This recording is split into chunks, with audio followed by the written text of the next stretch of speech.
আমরা চেয়েছিলাম যে এই অন্তর্বর্তীকালীন সরকার এই রাষ্ট্রটাকে একটা মানবিক, একটা গণতান্ত্রিক, একটা জবাবদিহিতামূলক রাষ্ট্র হিসেবে প্রতিষ্ঠা করার জন্য, একটা জনবান্ধব প্রশাসন গড়ে তোলার জন্য সরকার কার্যকর কিছু সংস্কার করে তারপরে একটা গণতান্ত্রিক যাত্রার দিকে এগিয়ে যাবে।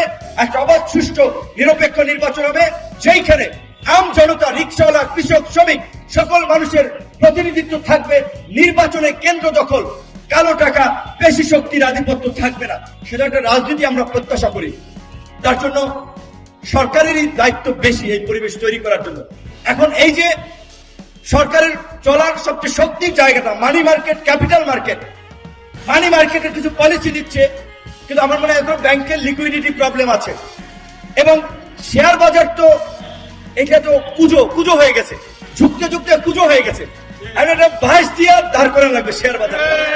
এই যে শেয়ার বাজারের এই যে কুজো, এই মানুষটাকে বাঁশ দিয়ে সোজা করা লাগবে ধরে ধরে দাঁড়ানোর জন্য। তাহলে ক্ষতিগ্রস্ত বিনিয়োগকারীদেরকে যদি সহায়তা না করা হয়, কিংবা তাদের জন্য আরো যে সমস্ত ব্যবস্থা আছে, স্বল্প ঋণের সুদের ব্যবস্থা, কিংবা তাদেরকে যেভাবে আসলে তাদের এই ক্ষতিটা পুষিয়ে নেওয়া যায় সেটা ব্যবস্থা না করে যদি মরার উপরে খেলার জরিমানা করতে থাকে, তাহলে তারা কোথায় যাবে? এবং চেয়ারম্যানের ভাষা যদি এটা হয় যে আপনারা চিঠি দিয়ে যান, এই রকমের অভিজ্ঞতা কিছু আমাদেরও আছে। এই যে সংস্কার কমিশন গুলো করেছে, জমিদারি দেখেছেন তো, আমরা একটা রাজনৈতিক দল, আন্দোলন সংগ্রাম করলাম, রক্ত দিলাম, হামলার শিকার হলাম, জেলে গেলাম, যেখানে ইন্টালেকচুয়াল মূলক ডায়লগ করবে, সভা সেমিনার বক্তৃতা দেবে, আমার কেন এই সংস্কার পক্ষে মত, সেটার তার একটা কাউন্টার যুক্তি থাকবে, আলাপ আলোচনার মধ্যে দিয়ে তার একটা প্রস্তাবনা করবে। ওই আপনাদেরকে যেমন বলছে, রাজনৈতিক দলগুলোকে বলছে লিখিত প্রস্তাব পাঠাইয়েন, মানে একটা রাষ্ট্র সংস্কার করবে। অবশ্যই এখন একেবারেই যদি অনভিজ্ঞ কিছু সুশীল ব্যক্তিদেরকে একটা কমিটি করে দেয়, এবং যারা দীর্ঘদিন এনজিওর সাথে কাজ করে, এনজিওর ফর্মুলায় তারা এনজিওর ফান্ডিং এর জন্য ওই ব্যান্ডিংস এর মধ্যে কার্যক্রম করেছে, তারা ওর বাইরে চিন্তা করতে পারবে না। তো রাজনৈতিক দলগুলোর সাথে ওপেন ডায়ালগের প্রয়োজন ছিল, সেটা অনেক কমিশন করে নাই। সংস্কার কমিশনের মধ্যে নির্বাচন সংস্কার কমিশন, বদিউল আলম মজুমদার, স্থানীয় সরকার তোফায়েল সাহেবের আমরা রুট লেভেলে একটু কাজ দেখেছি।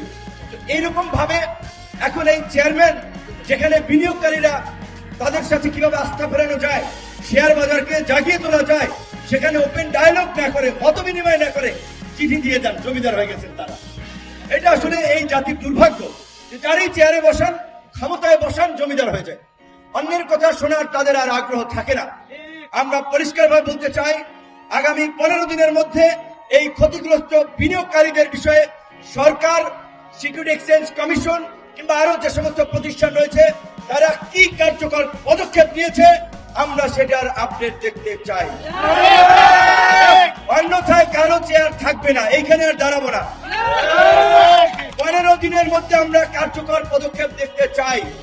এবং আমি আবার বলছি, আমি ডিটেইলস ইনফরমেশন নিতে পারি নাই, কিন্তু চেয়ারম্যানের বিরুদ্ধে যদি অভিযোগ থাকে, অর্থ উপদেষ্টাকে বলবো অবশ্যই সেই চেয়ারম্যানকে সরিয়ে দিতে হবে। ওই সময় যারা ঢাকা জেলের দায়িত্বে, তাদের কাছে শুনেন, সূর্যমুখীর 2য় তলায় ডক্টর মোহাম্মদ ইউনূসের জন্য কারাগারে রুম প্রস্তুত করা হয়েছিল।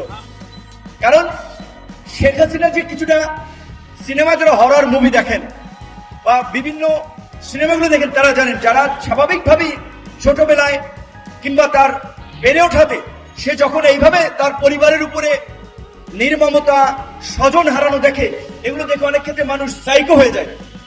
তো আমাদের সাবেক প্রধানমন্ত্রী কিন্তু আনকাইন্ড অফ সাইকো হয়ে গিয়েছিলেন, তার মানসিকতা ওইখানে, যেই কারণে তিনি অন্যদের ব্যথা বেদনা তার উপলব্ধিতে ছিল না। এই যে গত 16 বছরে 3,500 মানুষকে বিচার বহির্ভূতভাবে হত্যা করেছে, 650 শতাধিক মানুষকে গুম করেছে, হাজার হাজার মানুষকে পঙ্গু করেছে, এগুলো নিয়ে তার কোনো আর্তনাদ নাই। শুধু 15ই অগস্ট আসলে আমরা দেখতাম চেতনার শোকের মাস, শেখ রাসেলের কথা, অমুকের কথা, তমুকের কথা। অবশ্যই 15ই অগস্ট যে ঘটনা ঘটেছে সেটা আমরা সভ্য সমাজের মানুষ সমর্থন করি না, নিন্দা জানাই, কিন্তু এই 16 বছরে শেখ হাসিনা ওই রকমের 15ই আগস্ট অন্তত প্রতিদিন ঘটিয়েছেন, সেগুলো নিয়ে কোনো আক্ষেপ নাই।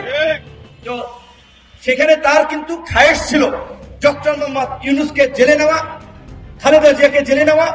খালেদা জিয়ার মতো একজন সুস্থ সবল মানুষ কিন্তু জেলে নিয়ে আদামারা করে বাইর করেছেন। দেখেছেন ইউনূস সাহেবকে জেলে নিতে পারলে কি করতেন আল্লাহ জানে, কিন্তু তার জেলে যাওয়া লাগে নাই। অবশ্যই এটা পরিষ্কার যে এই গণ আন্দোলনে নিজেদের ঢোল নিজেরা পিটানো না। আপনারা জানেন, দেখেছেন, এই গত 7-8 বছরে রাজনীতিতে এই কোটা আন্দোলনের সক্রিয় হওয়ার পরে যেই কয়েকবার ছাত্রলীগের আওয়ামী লীগের হামলার শিকার হয়েছে, এই উপদেষ্টা পরিষদে এরকম উপদেষ্টা আছে ওই কয়েকবার আওয়ামী লীগের বিরুদ্ধে বক্তব্য দেয় নাই। 26 বার হামলার শিকার হয়েছে। পত্রিকায় কলম লিখেছে, ইংরেজি পত্রিকায়, blessings and beating being of A DUCSU BP. Search গুগলে পাবেন। আপনারা সাক্ষী। তো তারপরেও আমরা টু শব্দ করি নাই। সরকারের প্রতি আস্থা রাখতে চেয়েছি, আস্থা রাখতে চাই, কিন্তু জনগণের পালস তো সরকারকে বুঝতে হবে। আমরা অবশ্যই বলছি যে রাজনৈতিক সরকারগুলো বাংলাদেশের 5 দশকের শাসন ব্যবস্থায় আমাদের যে অভিজ্ঞতা, যেই লঙ্কায় যায় সেই রাবণ হয়। ক্ষমতায় যাওয়ার জন্য চমকপ্রদ সংস্কার কিংবা চমকপ্রদ সুন্দর সুন্দর প্রস্তাবনা বলে ক্ষমতায় গিয়ে সবাই ভুলে যায়।